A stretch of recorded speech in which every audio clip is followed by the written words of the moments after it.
agama kita. Semangat untuk mempelajari agama ini merupakan kenikmatan yang besar yang Allah berikan kepada hamba-hambanya. Karena Allah pernah berfirman kepada Nabi Yahya, "Ya Yahya, hudima atainakum bil quwwah."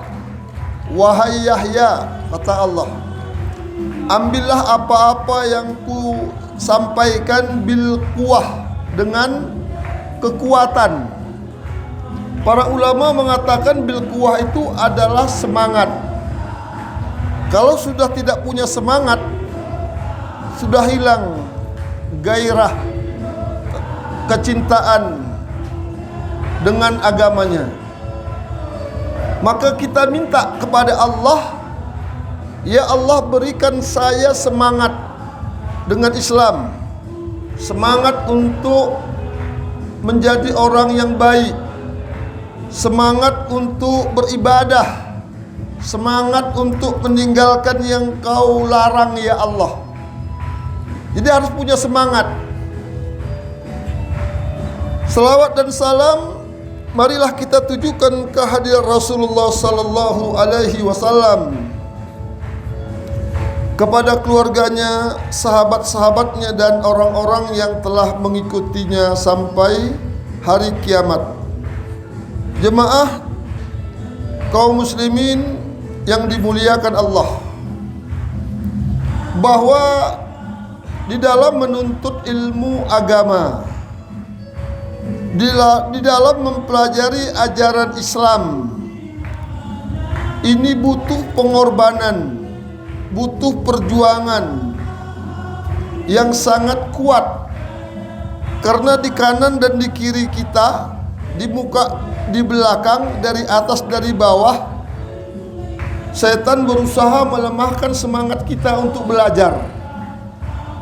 Setan berusaha memalingkan kita untuk menjauhi ilmu agama. Makanya tadi kita minta supaya kita diberi semangat. Ya Allah, tambah semangatku ya Allah. Tambah semangatku untuk menuntut ilmu. Tambah semangatku untuk ibadah. Supaya setan ini lemah semangat, kalah semangat. Dengan doa kita itu Allah berikan kita kekuatan. Dengan doa kita itu Allah tumbuhkan gairah, kecintaan di hati kita dengan agama kita. Jadi itu yang kita minta, karena setan menginginkan kita jadi orang yang bodoh tentang agama. Setan ingin menjauhkan kita dari agama kita, sehingga habis waktu kita untuk dunia, nggak ada yang untuk agama. Sementara agama ini yang akan kita bawa, agama ini yang akan menyelamatkan di dunia. Dari apa kita punya agama? Kita punya agama diselamatkan Allah di dunia dari apa? Dari apa diselamatkan? Ini satu kasih. Kalau kita punya ilmu agama, kita selamat dunia ini dari apa?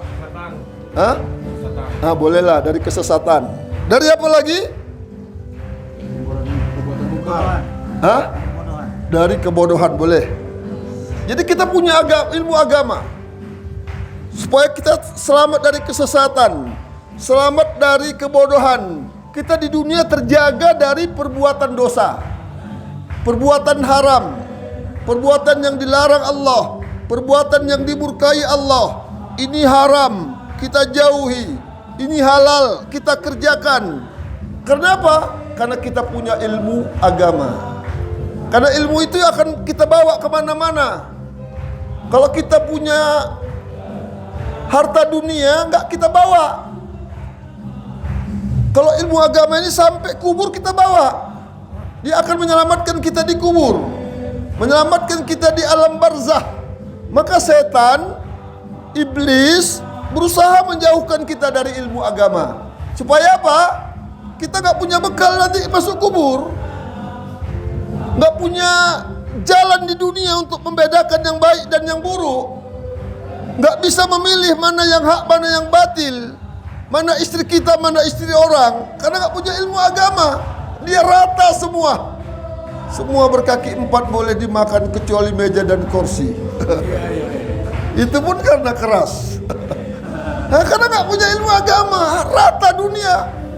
Jadi ilmu agama itu membedakan manusia dengan hewan. Hewan nggak pernah belajar kan, nggak pernah masuk masjid kan, nggak pernah masuk pesantren, nggak pernah masuk sekolah. Maka nggak tahu dia mana istrinya, mana istri anaknya, mana istri mertuanya, nggak tahu dia, nggak ada peraturan sama hewan karena nggak punya ilmu agama. Sama semua, otak sama, yang di belakangnya sama.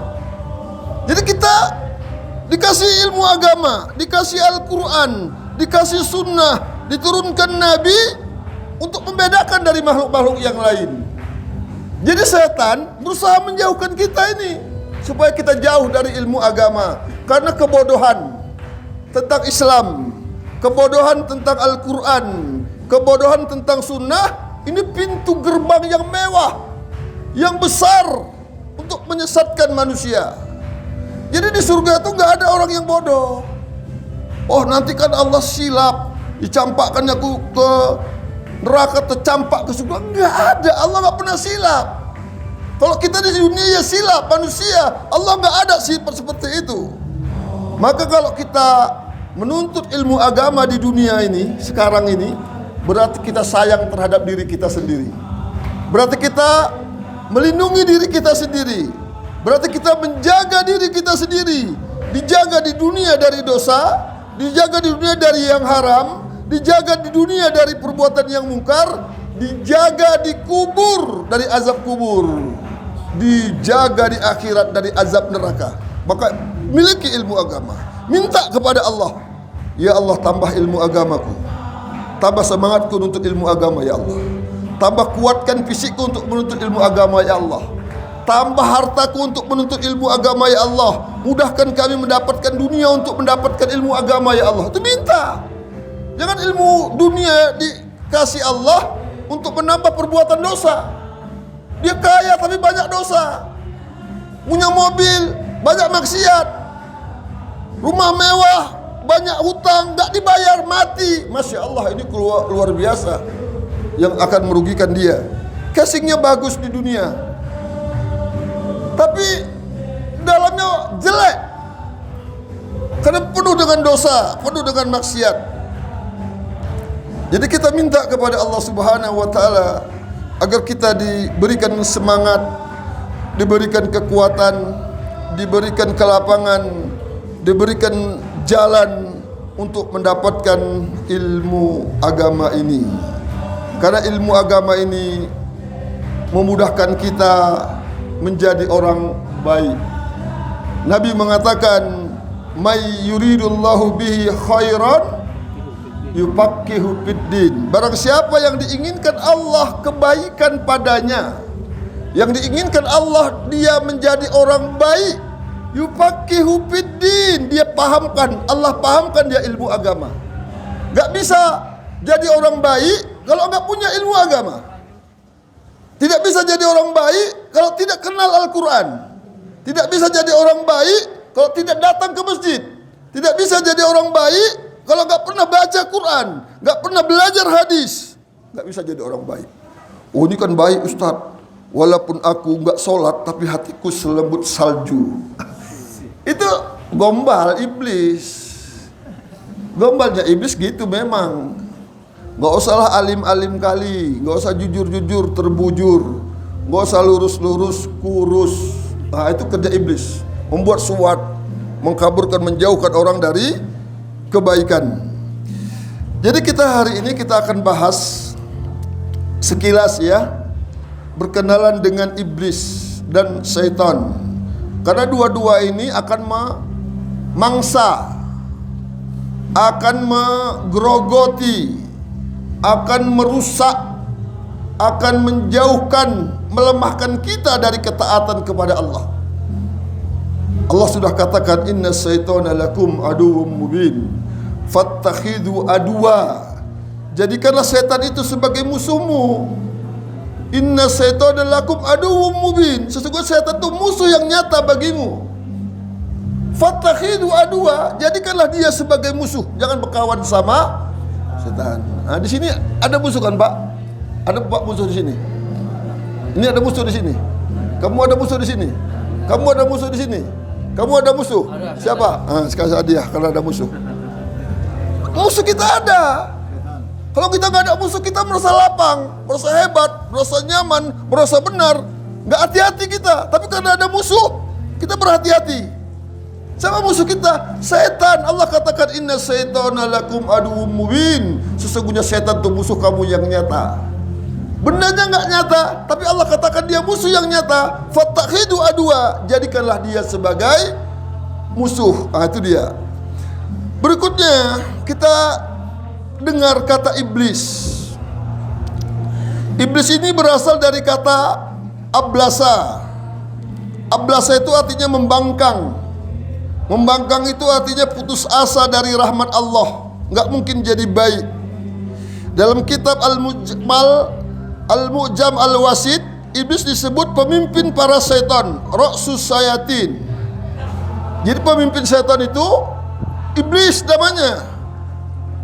Qala ta'ala, Allah berfirman dalam surat Al-Kahfi, fa idh qulna lil malaikati isjudu li Adam fasajadu illa iblis kana minal jinni fafasaqa an amri rabbih. Allah berfirman, wa idh qulna lil malaikah, Allah berfirman kepada para malaikat, sujudlah kalian kepada Adam. Fasajadu, sujudlah malaikat semuanya kepada Adam, illa iblis, kecuali iblis. Allah yang merintahkan dia, Allah yang menciptakan dia, Allah yang memberi rezeki dia, disuruh dia untuk sujud kepada Adam, dia tidak mau. Illa iblis, malaikat semua sujud kecuali iblis. Kana minal jinni fafasaqa an amri rabbih. Iblis ini kana minal jin. Iblis ini dari golongan jin. Jadi iblis itu dari golongan jin. Fafasaqa an amri rabbih. Maka dia mendurhakai perintah Allah. Jadi jin-jin yang mendurhakai perintah Allah, pada waktu itu disebutlah dia iblis. Iblis. Jadi kalimat kana minal jinni fafasaqa an amri rabbi menunjukkan dengan jelas bahwa iblis itu termasuk golongan jin yang durhaka. Jadi kalau setan ini sifat. Setan itu sifat. Bendanya nggak ada bendanya. Setan ini bisa melekat pada jin, bisa melekat pada manusia, atau melekat pada selainnya. Allah katakan dalam Quran, minal jinnati wan nas. Dari golongan jin dan golongan manusia. Jadi setan itu ada dua. Ada setan jin, jin yang durhaka kepada Allah. Ada setan manusia, manusia yang durhaka kepada Allah. Jadi manusia setan, ada jin setan. Aduh. Makanya ini lekat. Kalau anak kita bandal, kadang-kadang diingatkan nggak mau, mencuri, merampok, dikasih tahu tak mau, tadi bilang anak setan kau. Padahal bukan anak setan, anak dia. Mana mungkin bapaknya setan, orang dia yang dari dia. Tapi dibilang anak setan kau. Binatang pun begitu, kambing ditarik-tarik nggak mau, diserodoknya pula yang narik. Kambing setan kau, kita bilang. Jadi melekat kepada benda-benda yang lain. Ini kalau setan. Maka setelah Allah sempurnakan kejadian Adam dan Allah telah menyiapkan ruh kepada Adam, maka Allah berfirman, faqa'u lahu sajidin, maka tunduklah kamu kepada Adam dengan bersujud. Fafasajadal malaikah kulluhum ajma'un illa iblis aba. Maka sujudlah semua malaikat, semuanya malaikat sujud kecuali iblis. Dia enggan, nggak mau dia sujud. Aba, sombong. Sombong itu artinya batarul haq, menolak kebenaran, menolak perintah Allah. Jadi manusia yang menolak perintah Allah itu dikatakan sombong. Jadi sombong itu bukan dipanggil nggak dengar. Pak Ustadz, Pak Ustadznya diem aja nih. Pak Ustadz, berteriak-teriak, dia nggak dengar juga Pak Ustadz, dia anteng naik Honda. Itu bukan sombong, dibilang Pak Ustadz itu sombong, bukan, itu peka Ustadznya. Peka, nggak sombong dia. Dia sombong itu bukan dipanggil nggak dengar, yang sombong itu dikasih tahu kebenaran nggak mau, supaya iblis tadi disuruh sujud, Allah yang suruh, dia enggan, dia sombong. Wa khamtun nas, merendahkan manusia. Siapa yang direndahkan oleh iblis? Adam. Masa aku sujud kepada Adam, aku lebih baik dari Adam? Ini dia sifatnya iblis, merendahkan manusia. Gak mau dia dikasih tahu. Direndahkannya orang yang mengasih tahu. Ini sifat iblis. Maka kita tidak boleh sombong, menolak kebenaran, dan tidak boleh merendahkan manusia. Dalam ayat yang lain Allah berfirman, wa idza qulna lil malaikati isjudu li Adam fasajadu illa iblis aba wastakbara wa kana minal kafirin. Surah Al-Baqarah ayat 34. Dan ketika kami berfirman kepada malaikat untuk memerintahkan sujud kepada Adam, maka sujudlah semuanya malaikat kecuali iblis, dia sombong, wastakbara, dia takabur, wa kana minal kafirin, maka termasuklah dia dari golongan yang orang-orang yang kafir. Dia bertanya lagi kepada Allah, qala ma mana'aka ala yasjudu ila amartuk. Allah katakan kepada iblis, kenapa kamu tidak sujud? Apa yang menghalangi kamu untuk sujud? Ketika idza amartuk, ketika ku perintahkan kau sujud, kenapa kau enggak sujud? Kata Allah. Allah yang ciptakan dia. Allah tanya, kenapa kau enggak sujud? Apa kata iblis? Qala ana khairum minhu, saya lebih baik dari Adam. Khalaqtani min nar, kau ciptakan aku dari api, Adam dari tanah, aku lebih baik. Adamlah suruh sujud kepadaku. Begitu kata iblis. Kenapa kita kalau dikasih tahu orang, ini Pak hadisnya, ini Pak cara ruku, ini cara sujud, dia bilang, kau pandai-pandaian kau. Ini dia. Itu sifatnya mirip, ada keturunan darahnya di situ. Maka kita ketika berhubungan suami istri, maka disuruh berlindung dari gangguan iblis, gangguan setan ini. Allahumma jadibni syaitan wa jadibni syaitan ma razaqtani, berlindung supaya anak kita yang lahir tidak ada gangguan setan, setan gak ikut reaksi dalam kita menggauli istri kita, supaya kata Rasulullah, kalau nanti tepat takdirnya lahir jadi anaknya tidak diganggu setan selamanya. Tapi sekarang kok banyak anaknya jadi anak setan. Kok bisa anak kita jadi banyak kali jadi anak setan? Karena gak baca doa, hilang doanya, kurang belajar di sunnah, belajar Islam, kurang doa kepada Allah. Itu dia. Cuman mau belajar, mau baca doa, dapat istrinya jadi tong setan. Gak sempat berdoa, istrinya pun gak tahu berdoa, dia pun gak tahu berdoa. Nah jadi seperti itu. Jemaah yang dimuliakan oleh Allah Subhanahu wa taala, iblis laknatullah terjerembab ke dalam kehinaan yang kekal karena sifat takabur dan sombong. Berdasarkan sejumlah riwayat, hadis-hadis yang kita baca, iblis pun pernah mendatangi para nabi untuk menggoda para nabi. Namun para nabiullah yang mulia mampu menghadapi iblis dengan segala tipu dayanya.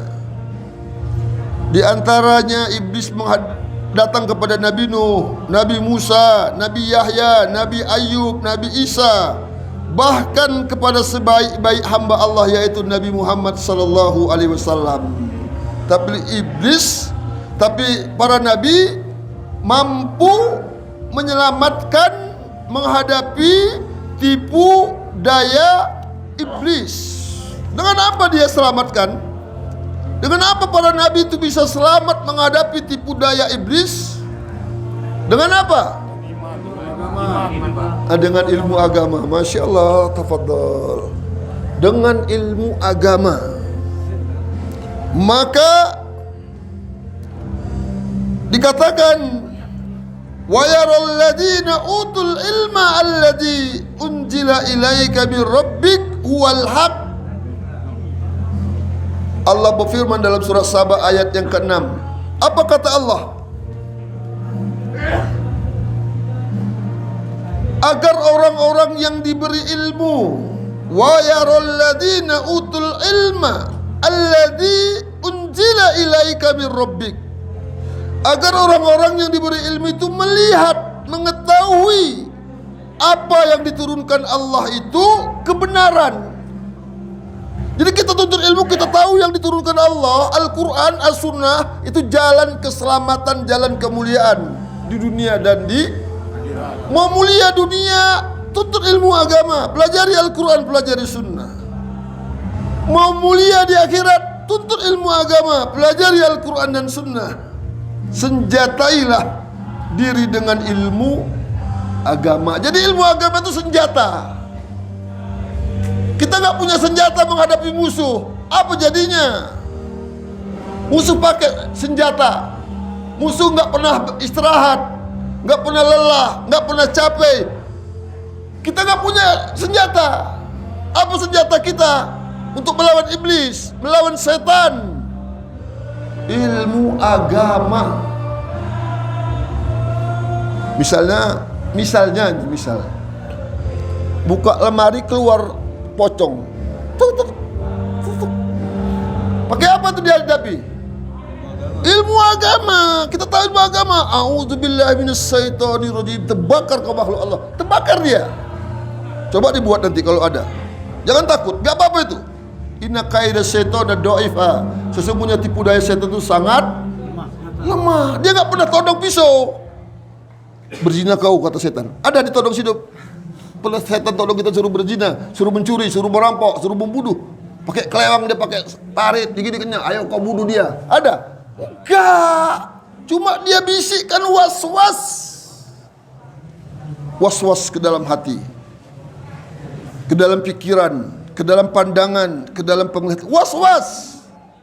Maka was-was itu bisa dibersihkan dengan apa? Ilmu agama. Dengan ilmu agama. Karena dia dengan ilmu agama dia lihat, oh ini kebatilan, ini dosa, ini jalan kesengsaraan, dapat dia jauhkan. Dalam ayat yang lain surah Al-Ahzab ayat 54 Allah mengatakan, وَلِيَعْلَمَ الَّذِينَ أُوتُوا الْعِلْمَ أَنَّهُ الْحَقُّ مِنْ رَبِّكَ فَيُؤْمِنُ بِهِ فَتُخْبِتُ لَهُ قُلُوبُهُمْ.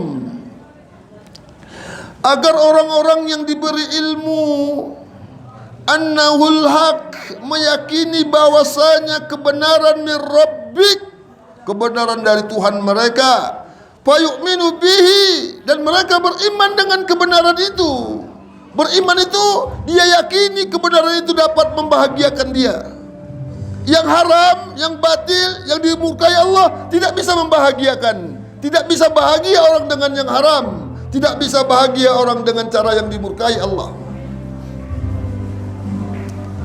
Jadi berzina itu nggak bisa bahagia, mencuri itu nggak bisa bahagia, merampok itu tidak bisa bahagia, korupsi itu merampok budiman. Nah, perampok budiman, perampok dengan ilmu itu namanya korupsi. Ada perampok bodoh, pakai kampak, pakai kelewang, pakai itu perampok bodoh, nggak ada ilmu, kerjanya berat, risikonya besar. Tapi kalau perampok budiman, perampok berdasi, perampok berilmu, dia pakai pulpen aja, selesai. Gak banyak orang yang tahu itu. Nah, ini. Jadi merampok pun dia pakai ilmu. Nah, itu dia. Karena kalau sudah diberi ilmu, itu berbeda. Binatang aja yang diajarkan ilmu dengan yang tidak diajarkan ilmu berbeda di sisi Allah. Kita punya dua anjing misalnya. Satu anjing diajar berlatih berburu, diajar dia semuanya cara-cara berburu, dilatih anjing ini. Yang satu tidak terlatih, dilepaskan dua-dua dengan bismillah, sama-sama membawa binatang buruan pulang. Yang satu haram, yang satu halal. Coba. Jadi berbeda di sisi Allah. Binatang aja berbeda, apalagi manusia. Makanya kita disuruh nuntut ilmu, belajar ilmu, pelajari Al-Quran, pelajari Sunnah. Banyak sekali ayat-ayat dan hadis yang menganjurkan kita menjadi orang berilmu untuk mempelajari Al-Quran. Pergunakan waktu kita, pergunakan tenaga kita, mata kita ini, telinga kita, kekuatan kita ini untuk menuntut ilmu agama. Apalagi di sini kita nggak ada, jangan lagi macam-macam pikir kita hafal Quran aja. Tamat di sini 2 tahun, 3 tahun, 4 tahun, 5 tahun, bapak, saudara, abang, adik yang di sini hafal Quran, pulang ke rumah coba tengok Allah angkat derajatnya. Hafalkan Quran di sini, pulang ke rumah bisa jadi imam di masjid-masjid. Mana lebih bagus, lebih baik bekas ustaz sama bekas penjahat? Bekas penjahat. Hafalkan di sini, waktu sini banyak. Gak usah berpikir berunduk, anakku, istriku, aku cinta kamu. Gak usah itu. Gak usah, gak ada guna lagi kita, yang ada aja yang kita pikirkan. Oh, aku dekat dengan Al-Quran supaya aku jadi orang baik. Hafal Quran di sini. Mulai menghafal Quran. Dekat dengan Al-Quran. Pulang ke rumah Allah akan angkat derajatnya. Lihat, saya banyak jumpai orang seperti itu. Juga pernah saya dulu ngajar di Tanjung Kusta yang rajin-rajin gini, ada anak muda. Saya tanya, ada ijazah SMA Mude, ada Ustaz. Mau kau kuliah, mau Ustaz. Berapa lama lagi kau di sini? 3 bulan Ustaz. Tapi betul-betul kau kuliah. Masukkan kuliah dia, jadi Ustaz sekarang. Dari Rutan Tanjung Kusta. Kalau tengok di YouTube nanti tengok namanya Raja Mulia Perambu. Itu bekas mantan Rutan juga. Kuliah, jadi Ustaz, jadi pemimpin pondok pesantren Imam Bukhari di Serampah. Jadi jangan disia-siakan kesempatan ini. Orang di luar aja nggak bisa ngapal Quran kok. Kita ngapal Quran, Al-Quran akan angkat derajat kita. Dulu seorang ulama besar, perampok. Dia kalau orang lewat dibegalnya. Pedagang-pedagang Arab itu jago dia pula. Dirampok, dibegal, habis hartanya, dibunuh semua, diambil hartanya. Tiba-tiba satu malam tidak ada orang yang lewat, nggak ada, bisa dibegal. Kalau kayak gini aku harus turun kampung nih, ngerampok rumah lah ini.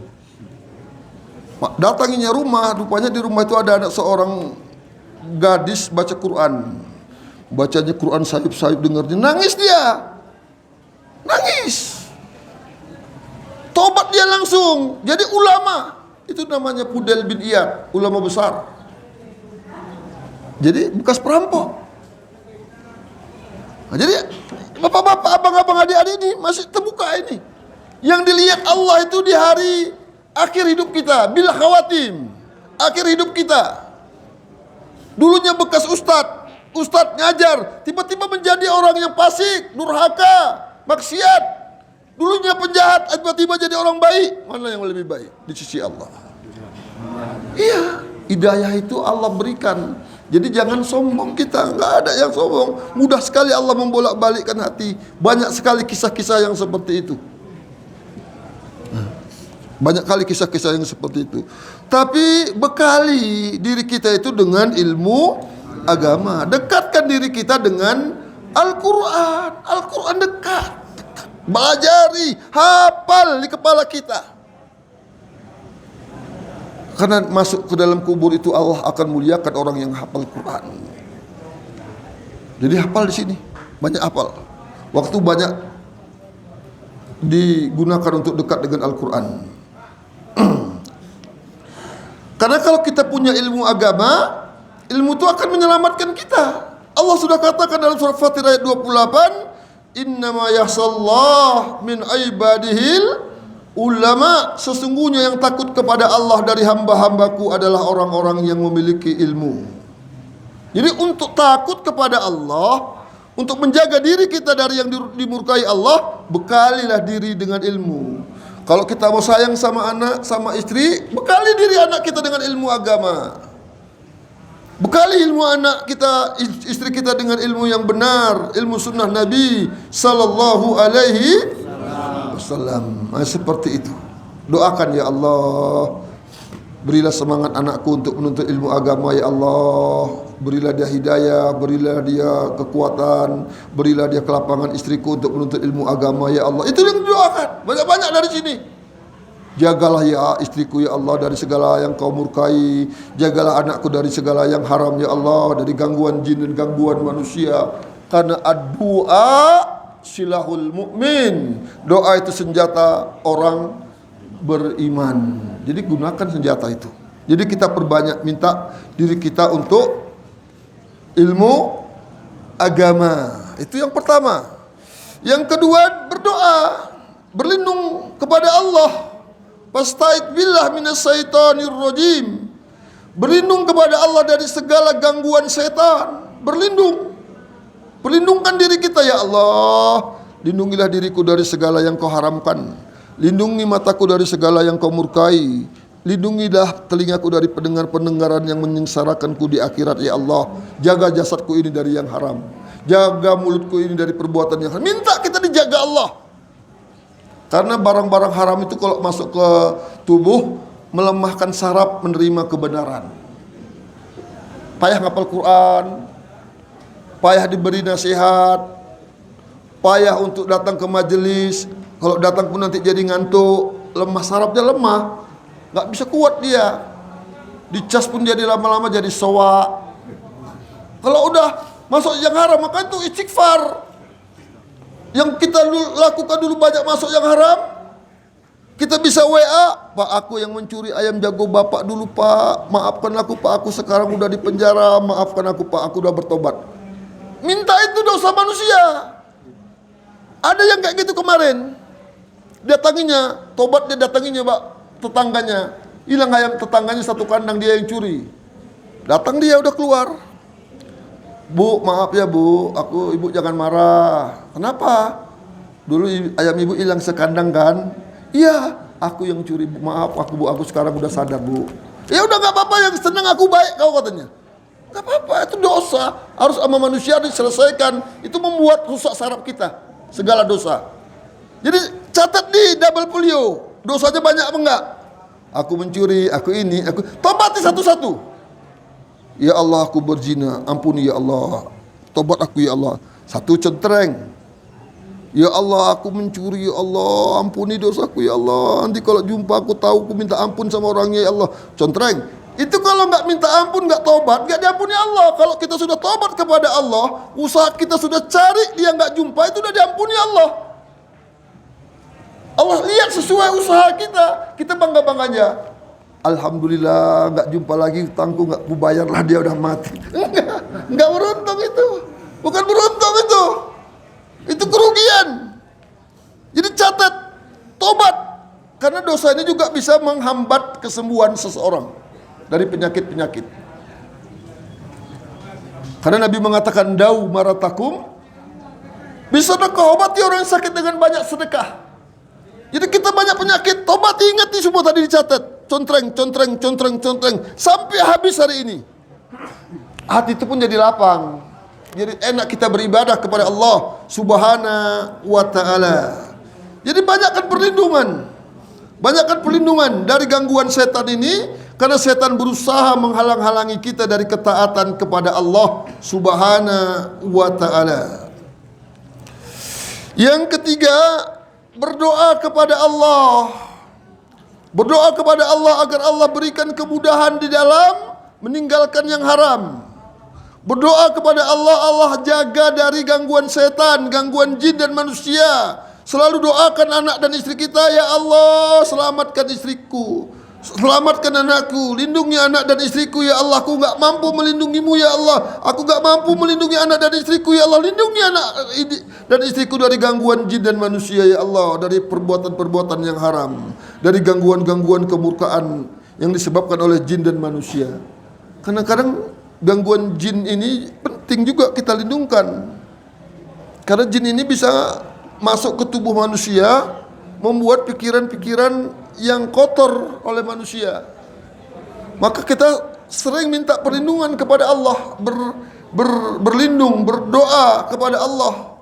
Kalau kita malas sholat, malas infak, malas baca Quran, coba berlindung ya Allah, lindungi diriku ya Allah, beri aku kekuatan untuk baca Quran. Kalau misalnya malas juga udah berapa doa, buat air seperti ini. Ditutupnya dibuka, dibacakan Fatihah, diembus. Dibacakan surah Qul huwallahu ahad, embus. Qul a'udzu falaq, diembus. Qul a'udzu birabbil nas, doakan ya Allah, jadikanlah bacaan Qur'anku tadi, menjadikan partikel-partikel air ini menjadi obat yang sangat ampuh untuk menambah semangatku beribadah kepadamu ya Allah, menambah semangatku untuk taat kepadamu ya Allah, menambah kekuatan otakku ya Allah, hafalanku untuk mengingat apa-apa yang kuhafal dari Al-Quran. Minta apa-apa yang kita inginkan. Minum. Kalau nanti muntah, ya muntahkanlah. Buat terus, jangan jerah. Insya Allah Allah akan mudahkan. Coba nanti dipraktekkan masing-masing. Itu kan terbukti. Karena Allah yang mengatakan wa nunazzilu minal Qur'an ma huwa syifa. Tidak kami turunkan Al-Quran kecuali menjadi obat. Wa rahmatul lil mu'minin, dan rahmat bagi orang-orang beriman. Syifa itu dalam bahasa Arab obat bagi penyakit yang tidak bisa di medis. Apa penyakit yang nggak bisa di medis? Apa? Malas. Boleh malas. Apa lagi Pak? Penyakit yang nggak bisa di medis. Apa lagi penyakit? Santet bolehlah. Apa lagi? Iri. Apa lagi? Sombong. Boleh. Kasih. Yang mana tadi bilang sombong? Apa lagi? Iri, dengki, sama lah adik kakak. Apa lagi? Syirik. Yang lain coba. Bohong. Apa lagi? Apa itu ria? Sombong. Ya udahlah, kasihlah. Pemarah, malas. Itu penyakit nggak bisa diobat dengan medis. Cobalah besok beli ke apotik, buat obat anti marah, kasihkan ke resepnya ke apotik, supaya minta obat anti marah, obat anti malas, obat anti setan, tolak setan. Gak ada. Tapi Al-Quran obatnya. Itu penyakit-penyakit yang disembuhkan dengan Al-Quran. Belajari Al-Quran. Allah katakan wa nunazzilu minal Qur'an ma huwa syifa. Tidak kami turunkan Al-Quran kecuali menjadi obat. Jadi pelajari Al-Quran.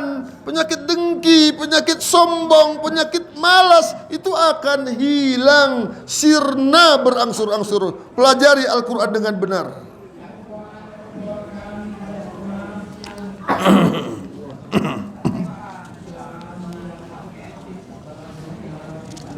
Berikutnya, setan ini akan masuk ke dalam manusia, memberikan subhat. Subhat itu apa namanya? Pengkaburan. Subhat itu adalah membungkus kebatilan dalam bentuk kebenaran. Memandang dosa itu jalan kemuliaan. Dalam surah Al-Ankabut diterangkan oleh Allah ayat 39, wa zayyana lahumus syaitan a'malahum. Setan itu menjadikan memandang baik perbuatan mereka. Perbuatan setan itu dipandang baik. Dalam surat Al-An'am ayat 34 Allah katakan, wa zayyana lahumus syaitanu makanu ya'malun. Dan setan menghiasi kelihatan baik apa yang selalu mereka kerjakan. Itu dia. Padahal itu perbuatan salah, perbuatan haram, tapi dipandang baik. Perbuatan itu gak pernah dikerjakan Nabi, tapi dipandang bagus. Perbuatan itu tidak ada dicontohkan Nabi, tapi dipandang mulia. Inilah kerjaan setan. Tazinul batil bisuratil haq. Dia bungkus kebatilan dalam bentuk kebenaran. Misalnya kalau kita sholat subuh 3 rakaat atau 5 rakaat lah, karena masih kuat subuh. 5 rakaat kita sholat subuh, makin banyak pahala, makin banyak dosa. Makin banyak dosa. Kenapa makin banyak dosa? Karena nggak pernah dicontohkan Nabi. Nabi nggak pernah contohkan, aku mau banyak pahala. 5 kali baca Fatihah sama 2 kali baca Fatihah, mana yang paling banyak pahalanya? Yang 5 kali lah. 5 kali baca Fatihah sama 2 kali, mana banyak pahalanya? 5 kali. Tapi kalau dibuat sholat subuh, atau kita sholat Allahu Akbar 5 kali baca Fatihah. Waladolin alhamdulillah 5 kali. Makin banyak pahala, makin banyak dosa. Makin banyak dosa. Karena nggak dicontohkan, nggak boleh. Jadi kita harus ikuti apa yang dicontohkan Nabi kita. Jadi Nabi itu diturunkan itu untuk contoh. Setan, iblis berusaha memalingkan kita dari mencontoh Nabi kita. Makanya mencontoh Nabi itu berat. Coba perbuatan yang nggak dicontohkan Nabi, misalnya berjudi, judi di gelap-gelapan, dilalang-lalang, banyak pacat, duduknya pun anteng, kucuk pakai sentir, keluar dari situ hitam hidung. Masih gini pun masih semangat, pacat udah besar di sini, apa yang keluar? Semangat, nggak ada yang ngantuk, terantuk nggak ada. Coba ibadah pengajian, itulah kerjaan setan. Nggak mau dia yang baik-baik. Dijauhkan kita dari yang diridhai Allah. Itu dipandang baik. Ini judi dilarang ini. Oh itu kan baik. Ini kan sumbangan sosial berhadiah. Itu ada apa tadi subhat? Sumbangan sosial katanya judi itu. Berhadiah, macam-macam lah istilah-istilah lain. Ini kan pacaran ini. Enggak, ini pacaran Islami. Ada pacaran Islami. Ini rokok itu dilarang. Enggak, ini rokok herbal. ada kelanya. Ini rokok herbal. Nah, ini dari bidara ini dari abatus sauda. Rokok misalnya seperti itu enggak boleh. Itu namanya subhat, menjauhkan kesamaran dalam agama. Yang berikutnya, setan itu akan masuk ke dalam pikiran, itu membuat pikiran-pikiran jahat. Pawaswasa lahuma syaitanu liyubdiya lahuma. Setan membisikkan pikiran jahat kepada mereka agar menampakkan aurat mereka. Jadi setan itu ingin buka aurat istri anak kita yang perempuan itu. Masuk ke dalam pikiran mereka. Kalau nggak dinampakkan aurat, besok nggak laku, nggak dapat jodoh. Dibuat pun pakai panjang, ada jendelanya. Ini kerjaan setan. You can see. Kan kau dapat lihatlah. Kalau untuk lihat aja nggak berdosa lah, nggak apa-apa. Nah, itu subhat dari setan. Dapatkan aurat. Makanya payah anak-anak kita diajar. Kalau nggak diajar dari kecil, maka diajar dari kecil anak-anak. Dari kecil teranja-anja, sudah tua terubah tidak. Dari kecil kencing berdiri, sudah besar kencing berlari, sudah tua kencing menari. Diajar dari kecil anak-anak. Kalau udah tua payah memang diajar. Seperti mengukir di atas air, payah. Maka kita yang udah payah, jangan anak kita jadi payah lagi. Ajarkan anak-anak di rumah. Pulang nanti ajarkan. Maka hafal sekarang. Hafal kita, anak kita nanti dibawa bekal. Pulang ajarkan, jangan kayak kita, lebih baik anak kita. Jangan kasih kesempatan setan itu masuk ke dalam kepala kita, membuat pikiran-pikiran jahat di kepala kita. Yang kemudian, bisikan setan itu mengatakan tentang Allah tanpa ilmu. Wa antaqulu 'alallahi ma la ta'lamun. Dan dia menjadikan berkata tentang Allah, tentang agama, tentang Islam, tentang halal, tentang haram bi khairil ilm, tanpa ilmu pengetahuan. Jadi gak boleh kita mengatakan halal haram, baik buruk, sunnah atau dilarang tanpa ilmu pengetahuan. Misalnya dalam hadis Rawahu Tabrani dikatakan, inna syaitana ya'ti ahadukum fayaqulu man khalaqallah man khalaqas sama fayaqul Allah fayaqulu man khalaqallah fa ija wajada dzalika ahadakum falyakul amantu billah wa rasulih. Setan, apabila sesungguhnya setan akan datang kepada salah seorang di antara kamu, dia katakan, siapa yang menciptakan langit? Dia katakan Allah. Terus setan membisikkan lagi, fayaqulu man khalaqallah. Kemudian siapa yang menciptakan Allah? Ada kan bisikan-bisikan kadang-kadang seperti itu. Maka kata Nabi, kalau datang bisikan seperti itu, fa idza wajada dzalik ahadukum, datang bisikan seperti itu kepadamu, katakanlah amantu billah wa rasulih. Saya beriman dengan Allah dan beriman dengan Rasulnya. Jangan diikuti pertanyaan itu. Oh, kalau gitu Allah ada yang menciptakan. Kalau begitu Allah bersamaku dimanapun kamu. Allah ma'akum aynama kuntum. Allah bersamamu di mana kamu berada. Berarti diriku jadi Allah. Maka dia pun berzikir enggak lagi subhanallah, karena sudah jadi Allah. Apa zikirnya? Subhani, subhani, subhani. Maha suci aku, maha suci aku, maha suci aku. Kita tanya, ini jatuh. Siapa yang jatuhkannya? Allah katanya. Bukan dia. Allah yang jatuhkan dia katanya. Seperti itu karena dia sudah manunggaling kaulo Gusti. Allah sudah bercampur dengan dirinya. Jadi itu jangan diikutin. Sampai jam berapa nih? Udah habis? Belum. Sampai jam berapa? Jangan awak kena semport nanti di pintu gerbang. Iya, yaudah. Yang terakhir lah, nggak apa-apa kita kasih bonus. Satu lagi ya. Yang setan terakhir mengajarkan sihir. Sihir itu perbuatan syirik.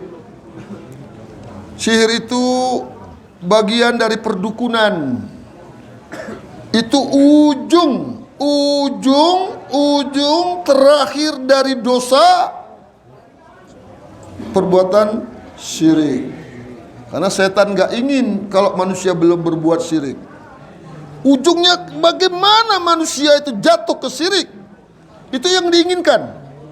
Kenapa Allah katakan dalam Al-Quran, faqad haramallahu alaihil jannah wa ma'wahun nar wa malizolimina min ansor. Sungguh Allah haramkan atasnya surga, wa ma'wahun nar, yang pantas baginya neraka, wa malizolimina min ansor, tidak ada penolong bagi orang yang mati berbuat syirik. Ini kalaupun anaknya jadi ustadz, diinfakkan ini untuk masjid, bapakku yang sudah meninggal, bapaknya mati berbuat syirik, Allah sudah katakan faqad haram, sungguhnya Allah mengharamkan atasnya surga. Di ujungnya Allah katakan wa malizolimina min ansar, tidak ada penolong, tak bisa diselamatkan. Wa malizolimina min ansar, tidak ada penolong bagi orang yang mati berbuat syirik. Perbuatan syiriknya itu dia bawa ke dalam kuburnya. Allah katakan pakai qad, faqad haramallah. Kalau kita belajar ilmu nahu, kalau setelah qad itu fi'il madi artinya pasti, sungguh-sungguh. Qad qamatis shalah, pasti akan ditegakkan solat, sungguh-sungguh akan ditegakkan solat. Faqad haramallahu alaihil jannah, sungguh-sungguh Allah haramkan atasnya surga, enggak main-main. Pertamanya berzina, melacurlah dia.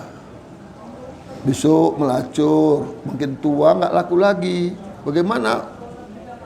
Sudah tua bisa melacur laku? Datang ke dukun, wah ditengok orang jadi muda aja. Begitu dia.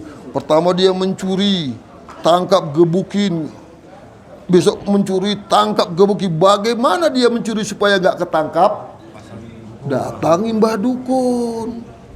Testing perusahaan nggak lulus. Testing perusahaan nggak lulus. Bagaimana perusahaan supaya dia nerimanya senang? Datang ke dukun supaya di interview senang semua orang. Bisa dilakukan itu oleh dukun nama jin, bisa. Tapi itu perbuatan terlarang, nggak boleh. Itu syirik, dosa besar.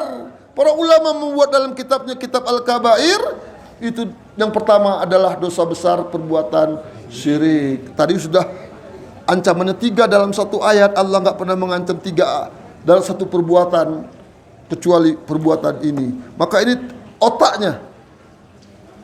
Yang paling tinggi perbuatan yang dilarang. Jangan sampai perbuatan syirik. Kalau dulu punya ilmu kebal, punya ilmu kentut, ilmu kentut, ilmu apa namanya bisa jadi hilang, berubah hilang dia jadi kentut lah, jadi angin. Bisa jadi hilang dia, kalau ditembak bisa hilang. Buang, nggak guna itu, matinya berat. Para sahabat perang ingin mati, kita perang takut mati. Mana masuk surga? Mau masuk surga? Mau mati mau? Nggak mau. Mana bisa masuk surga hidup-hidup sekarang? Mana bisa jasad ini nggak sanggup menerima nikmat surga. Jadi harus diganti dengan jasad yang baru serupa dengan neraka. Nggak bisa membakar jasad ini, nggak sanggup. Cepat kali rontok, cepat kali terbakar habis. Diganti jasad yang baru supaya mampu menahan azab Allah Subhanahu wa taala. Jadi kalau kita mau tolong menolong itu ketika kita di dunia. Kalau udah sampai akhirat nanti nggak ada bisa nolong-menolong lagi. Mana yang kau pilih? Anak istrimu masuk neraka, masuk surga, kau yang masuk neraka. Kita kan bilang, biarkan anak istriku masuk neraka ya Allah, selamatkan aku dari neraka. Istri pun begitu juga, mana yang kau pilih? Kamu yang masuk neraka, suamimu masuk surga. Si istri bilang mengatakan, biarkan suamiku masuk neraka, selamatkan aku dari. Nggak ada yang mau tukar-tukar. Di dunia aja kita nggak mau tukar. Kalau istri kita mati, udahlah biar aku aja yang mati, aku yang dikubur. Mau? Nggak mau lah. Mana satu malam aja menemani istri dikubur nggak mau, apalagi disuruh masuk kubur. Jadi kalau kita sayang, kita jaga jasad kita di dunia ini untuk sama-sama betah, sabar, istiqomah di dalam menuntut ilmu. Jadi demikian saja. Kepada Allah kita mohon ampun. Siapa yang mau bertanya? Ini ada pertanyaan. Jadi masalah rumah tangga ini selama di sini kan kami yang punya istri ini nggak pernah napain istri. Ya. Apa itu udah merupakan talak dan apa nanti pas sudah bebas nanti wajib nikah lagi kan? Enggak talak, itu ada sebab. Ada sebab. Makanya cari suami yang solehah. Oh ya, cari istri dan suami yang soleh dan solehah. Kalau istrinya solehah, saya ada teman kayak kamu ini kena ponis dia dulu hukuman mati, ponis jadi hukuman seumur hidup, 20 tahun di penjara keluar, tapi istrinya masih setia. Jadi nggak wajib nikah lagi keluar? Enggak, kita ada sebab, kecuali dia minta cerai. Itu memang nggak usah di sini pun kita sama-sama pun sama istri. Kalau istri kita minta cerai pun nggak bisa juganya. Jadi kalau berumah tangga itu harus dua-dua suka. Nggak bisa suaminya suka, istrinya nggak suka, atau istrinya suka, suaminya nggak suka. Nggak bisa, harus dua-dua ini. Nggak pun masuk sini. Kalau kita nggak suka sama istri kita, kita cerai juganya. Kalau kita nggak masuk sini, istri kita nggak suka sama kita, minta cerai juga aja dia. Tapi kalau dia masih suka, masih dia cintanya bagus, tulus, gak ada masalah ditunggunya. Gak masalah. Oh, dicerai, nggak perlu. Nggak perlu kita ijab kabul lagi, kita ada sebab. Ke sini itu bukan keinginan kita semua. Ada yang cita-citanya masuk sini? Nggak ada. Tapi takdir. Mungkin Allah berikan hidayah di sini. Kalau nggak, kita nggak bisa jumpa, nggak dapat tahu kebenaran, nggak tahu hafal Quran, nggak tahu hadir ke masjid. Alhamdulillah. Saya pernah ngisi di rutan, pulang dari pintu gerbang itu dirangkul. Kuat sekali. Apa dia bilang? Pak Ustadz, beruntung aku masuk penjara. Tua, rambutnya lebih tua, umur-umuran dari saya. Apa saya bilang? Pak, semua orang di alam itu malah bilang rugi masuk penjara. Kenapa Bapak bilang beruntung? Coba. Apa dia bilang? Kalau enggak aku masuk sini Pak Ustadz, enggak pandai aku baca Quran. Masya Allah. Makanya orang yang nggak pandai baca Quran di luar suruh aja masuk sini.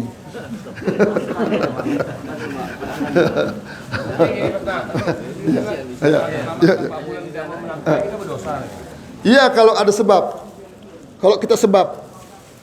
Kalau kita memang nggak nafkahi, kita di sini bukan nggak mau nafkahi, kita mau kali pun nafkahi. Tiap hari pun kita mau nafkahi, tapi kita terbatas, ada sebab.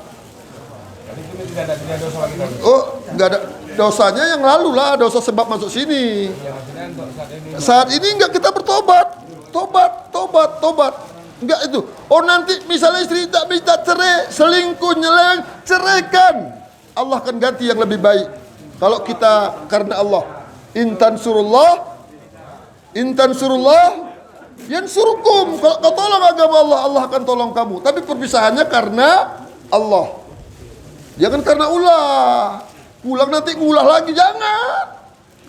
Yakin, jadi orang baik. Allah akan gantikan perempuan yang lebih baik, yang lebih alim, yang lebih taat, yang lebih menyenangkan dari yang pertama. Tapi karena Allah. Iya, istiqomah. Karena Allah. Jangan karena ulah. Jangan cemen. Kalau bang, abang pun nggak sayang sama aku. Mana bisa kita sayang? Bukan nggak sayang abang sama, sayang kali pun abang sama kau. Tapi keadaanmu begini, sabar kamu. Allah akan beri rezeki. Suruh dia sabar, suruh dia taat kepada Allah, Allah akan kirim rezeki. Orang semut aja pun dapat rezeki kok. Kok manusia nggak dapat rezeki? Nih, ada yang lain? Ya. Sudahkah kita tergolong atau sudah baca Quran? Tunggu ulangin apa? Maju.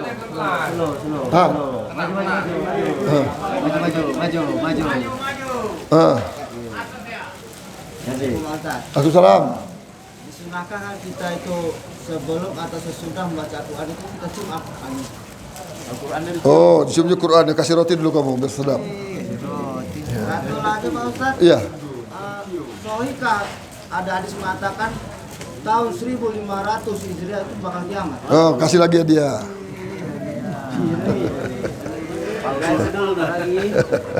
Udah. Jadi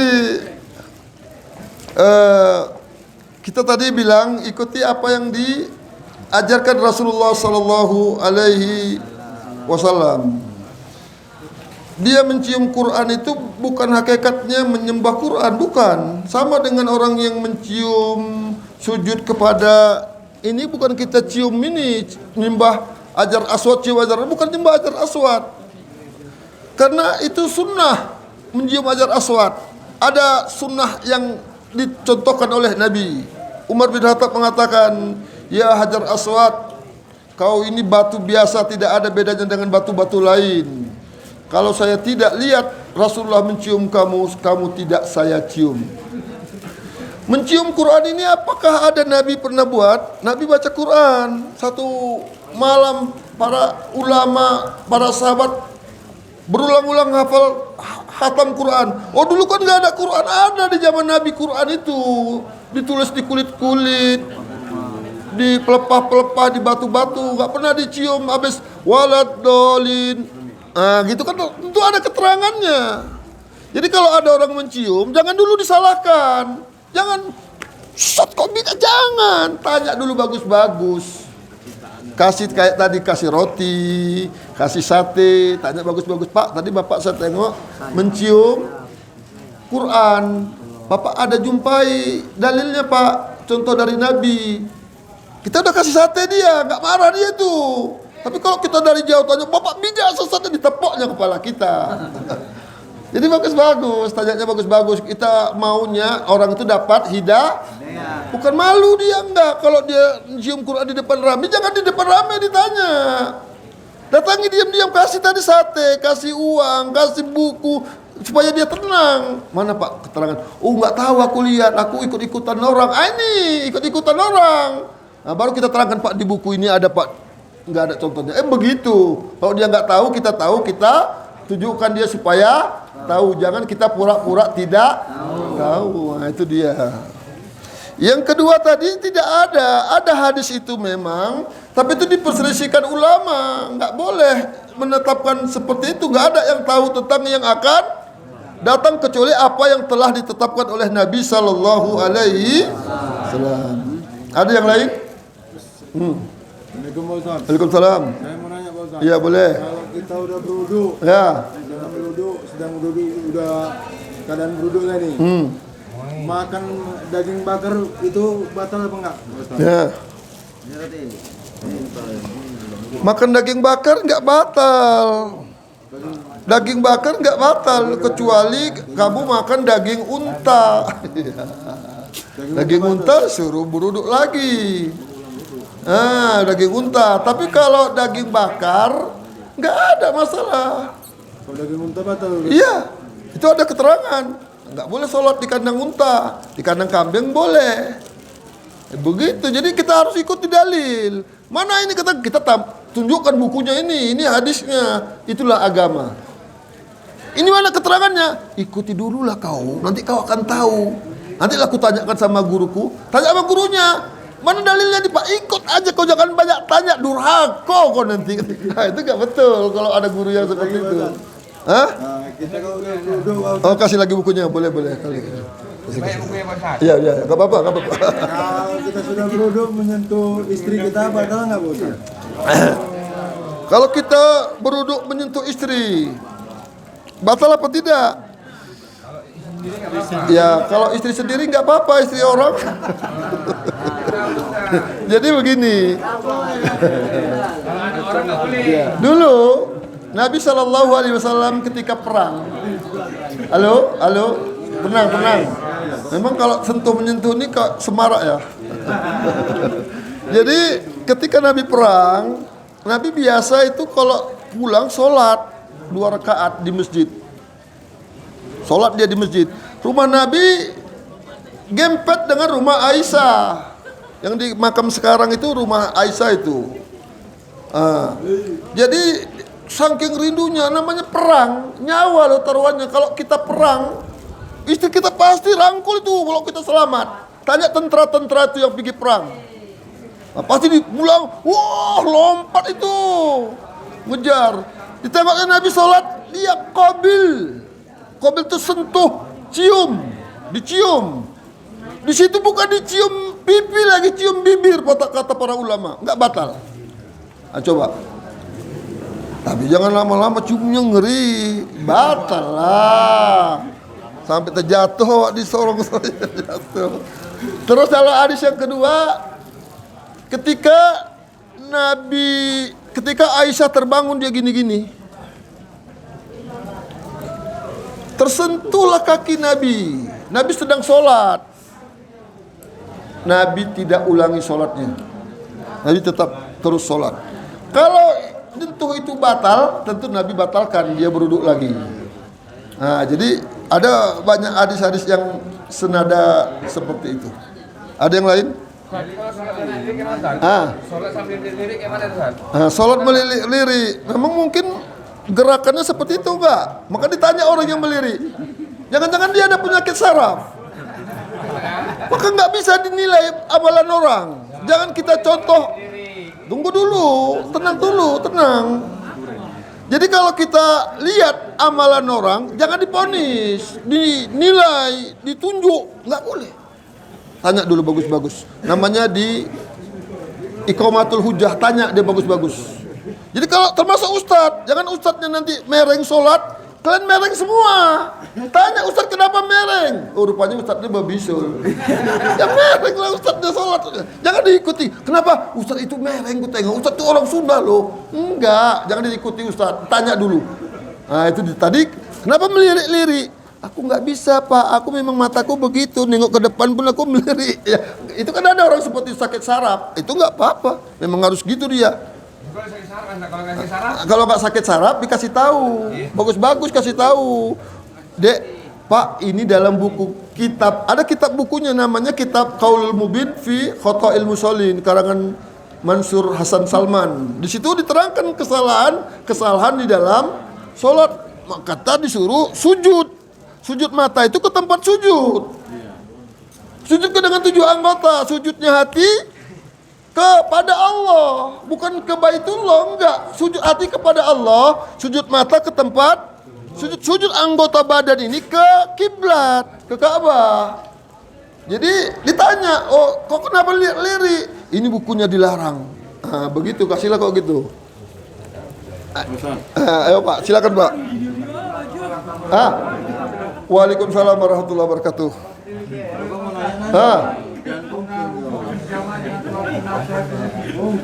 Sunnah wudhu dijamak dengan sunnah tahiyatul masjid. Halo? Kenapa? Siapa? Apa itu? Ada apa? Nanya, kasih buku dulu biar tenang. Kasih. Siapa yang mau nanya? Itu bapak itu pun kasih juga. Yang pertama tadi yang mau nanya yang belum dapat. Enggak ada. Jadi kita lihat semua sholat sunnah itu ada fadilah masing-masing. Jadi kalau kita bisa sholat sunnah wudu, kita sholat sunnah wudu. Kalau kita bisa sholat sunnah tahiyatul masjid, sunat tahiyatul masjid. Kalau kita nanti nggak dapat dua-duanya, bisa orang mau beruduk, sholat lagi dia, nanti besok sebentar lagi dia batal wudunya, beruduk lagi, sholat lagi, dia boleh sholat sunnah wudu. Sholat sunnah masjid pun begitu juga, masuk dia masjid beruduk, sholat sunnah, pergi dia jalan-jalan, masuk lagi sholat, boleh, silakan. Tunggu ya, paham saya. Sabar Bapak, kasih dulu air minum biar dingin. Kasih, gak apa-apa, kasih aja, kasih. Enggak apa-apa itu Pak, itu berkah Bapak itu, Masya Allah. Jadi kalau kita sekali sholat untuk masuk dua, itu gak pernah dicontohkan Nabi. Walaupun ada ulama bilang boleh saja, gak ada dicontohkan Nabi. Jadi kalau kita mau sholat sunnah tahiyatul masjid. Karena ketika Nabi berkhutbah ada seorang duduk, Nabi suruh kum sholli, berdiri kamu sholat. Disuruh dia sholat sunnah tahiyatul masjid, bukan sholat sunnah wudu, enggak, sholat tahiyatul masjid. Kalau dia boleh, tentu dia dua-dua dibuatnya. Diminta sama Rasulullah, ya Rasulullah bagaimana kalau aku sholat sunnah tahiyatul masjid dan sholat sunnah wudu? Walaupun ada ulama yang bilang boleh, kita bukan ikuti ulama tapi ikuti dalil. Dalilnya mana dalilnya? Nanti kalau musik juga ada ulama yang bolehkan musik, ini jadi masalah. Tapi itu namanya sas, menyelisihi jumhur ulama yang banyak mengharamkan. Jadi seperti itu. Yang terakhir siapa? Pak, kalau kita salam menundukkan kepala boleh bang Ustaz? Masalahnya kalau menundukkan itu bukan ibadah, nggak ada masalah. Misalnya kita orang tua, memuliakan orang tua, itu namanya uruf. Uruf itu adat, kebiasaan, nggak apa-apa. Kalau dia urufnya itu untuk penyembahan, pengagungan yang tidak ada contohnya, nggak boleh. Kayak ustadz misalnya, ustadz kan bukan yang melahirkan kalian. Kalau orang tua kan melahirkan kita, dia banyak jasanya, jadi dia tunduk, itu memuliakan orang tua. Urufnya di Indonesia kebiasaan itu pemuliaan, bukan penyembahan. Itu boleh. Uruf, kebiasaan, sama dengan kebiasaan orang Arab, kalau dipegang-pegang kepala senang. Tapi jangan pegang punggung, sepaknya, karena homo katanya. Jangan pegang orang Arab, punggungnya disepaknya kita, tepuknya. Tapi kalau dipegang kepala, senang. Coba kita dipegang-pegang kepala, jumpa kok ditapuk di sini, karena uruf kita di sini megang kepala, pantang, pelecehan, fitrah. Itu dia harus ada uruf. Tengok urufnya daerah itu kayak mana. Tapi kalau dia urufnya tadi di sini menganggukkan nama orang tua, istri sama suami dicium, tunduk, itu nggak ada masalah. Nggak ada masalah. Tapi kalau dia urufnya nanti penyembahan, sujud, nggak boleh, dilarang. Ada maunya ya. Iya, seperti itu. Habis ya. Ini apa tadi? Kenapa di surat At-Taubah itu tidak ada kata Bismillahirrahmanirrahim? Ya udahlah, dibagilah satu-satu. Udah ada. Jadi di surat apa tadi, At-Taubah, yang nggak ada Bismillahnya ya memang begitu disusun dari asal muasalnya. Ada yang dua Bismillahnya juga ada. Dan Bismillah itu bukan berarti termasuk surat, bukan. Bismillah itu termasuk pembatas. Ini ada khilaf ulama. Yang termasuk Bismillah itu surat Fatihah. Bismillahirrahmanirrahim satu, ada nomor satu. Tapi kalau wadduha nggak ada Bismillah, nggak ada nomor satunya Bismillah, nggak ada nomor dua wadduha, nggak ada. Jadi itu pemisah ayat. Jadi kenapa di surat At-Taubah nggak ada? Ya memang nggak ada, dibatasi seperti itu, disusun seperti itu. Nah, jadi itu nggak perlu dimasalahkan. Ya nggak ada masalah lagi lah. Udah ya? Ini betul-betul. Ya. Apa masalah? Tanya tentang wudu. Oh, iya boleh. Tangan dalam diri saya. Ya. Lebih afdolnya kita membaca doa sebelum berwudu atau pasti kita membaca doa pas lagi membaca wudu? Kita berdoa setelah berwudu. Setelah berwudu menghadap kiblat. Ya silakan, tidak ada masalah. Sebelum membaca doanya, doa pertamanya. Niat. Oh, niatnya itu di dalam hati aja, nggak usah dilafazkan. Karena dalam ibadah itu ada lafaznya jahiriyah, yang jahir, anggota badan. Ada ibadah itu ibadah qalbi, ibadah hati. Ada ibadah lisan. Nah, jadi kalau ibadah lisan kita buat di hati nggak boleh juga. Misalnya kita takbir, niat diam aja. Bacanya pun di hati itu nggak boleh. Baca itu dalam hati nggak boleh. Itu ibadah lisan. Alhamdulillah, harus ada suara itu bergerak. Nabi bergerak jenggotnya. Iya, ada ibadah anggota badan, ruku, sujud. Itu harus dibuat, nggak bisa rukuknya dengan hati. Dibayangkan ruku, nggak bisa. Ada ibadah itu ibadah hati, niat. Semua amalan kita itu harus dengan niat. Innamal a'malu sesungguhnya amal itu tergantung dengan niat. Kalau niatnya karena Allah, dia dapat ibadah. Ini pakai baju ini adat apa ibadah? Adat apa ibadah? Adat. Kalau dijadikan ibadat, ini dapat pahala. Apa yang membedakan dia? Niat. Dia niat pakai baju ini untuk taat kepada Allah. Niat manusia pakai baju lah. Kalau kucing barulah nggak pakai baju. Jadi kalau manusia pakai baju niat, dibuat niat. Karena orang kafir, musyrik pakai baju. Kita pakai baju niatnya ini untuk taat kepada Allah. Makan adat apa ibadat? Adat manusia makan. Semua orang makan. Tapi kalau kita makannya untuk karena Allah supaya kuat ibadah, berpahala. Dapat pahala kita. Itulah innamal a'malu makanya banyak-banyak niat. Sengaja niat itu untuk ibadah, untuk taat kepada Allah, meninggalkan kemungkaran. Kalau kita nggak makan-makan, mana bisa kita tinggalkan kemungkaran? Lemah, letoy, loyo, lesu, lepoh, mati lama-lama.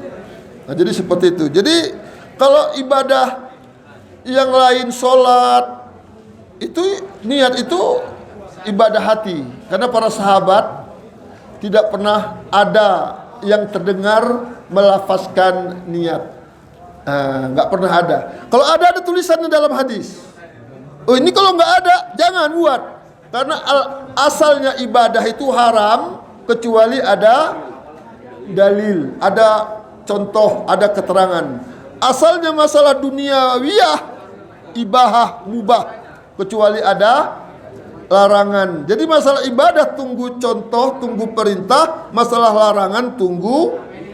Masalah dunia tunggu larangan. Ini minum ini, pakai botol ini masalah dunia apa masalah ibadah ini? Dunia. Boleh pakai botol, boleh pakai cangkir, boleh pakai tempurung, pakai baskom boleh kalau mau, nggak ada larang. Nggak berdosa pakai baskom minum. Pakai priok boleh. Cuma agak-agak itulah dibilang orang. Itu dia. Jadi masalahnya ini dunia. Mana dalilnya dibilang ini jadi bid'ah? Enggak, ini bid'ah duniawiyah, enggak ada masalah. Yang dilarang bid'ah dalam masalah agama, mengada-ngada dalam masalah agama. Kalau pakai mic ini jadi bid'ah. Iya, bid'ah dunia enggak apa-apa. Enggak ada kita ceramah pakai mic ini tambah pahalanya. Kalau enggak pakai mic enggak ada pahalanya. Pakai mic banyak pahalanya. Enggak ada.